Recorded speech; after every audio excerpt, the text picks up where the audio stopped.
Ben ritrovati con l'informazione flash di New Sicilia. Iniziamo con la cronaca. I carabinieri della compagnia di Lercara Friddi in provincia di Palermo hanno eseguito un'ordinanza di custodia cautelare in carcere emessa dal GIP del Tribunale di Termini Imerese. L'ordinanza riguarda 5 uomini di 30 anni di Palermo accusati di furto in abitazione, ricettazione e porto abusivo di arma. L'indagine ha permesso di contestare ai sospettati oltre 25 furti in abitazione commessi tra agosto e settembre dell'anno scorso nei comuni di Castronovo di Sicilia, Rocca Palumba, Vicari e Lercara Friddi. Ancora cronaca con la rapina a Cammarata in provincia di Agrigento al credito cooperativo San Biagio di Largo dei Pini.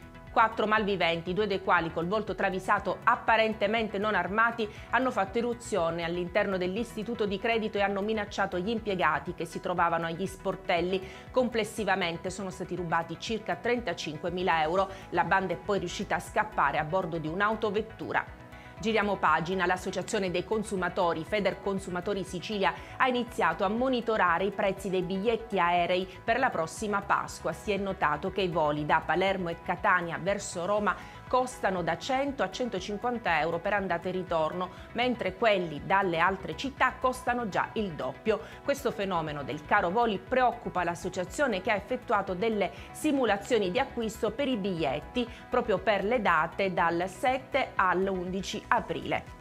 Misurare l'intensità e la direzione delle onde e fornire dati utili per la realizzazione di opere portuali o interventi per prevenire l'erosione costiera. Ieri è stata installata al largo delle coste di Marina di Ragusa una nuova boa ondametrica che consentirà di monitorare l'intensità e la direzione delle onde ogni 30 minuti grazie a sensori accelerometrici e a bussole di precisione. E con questa notizia per adesso è tutto, grazie per averci seguito e arrivederci.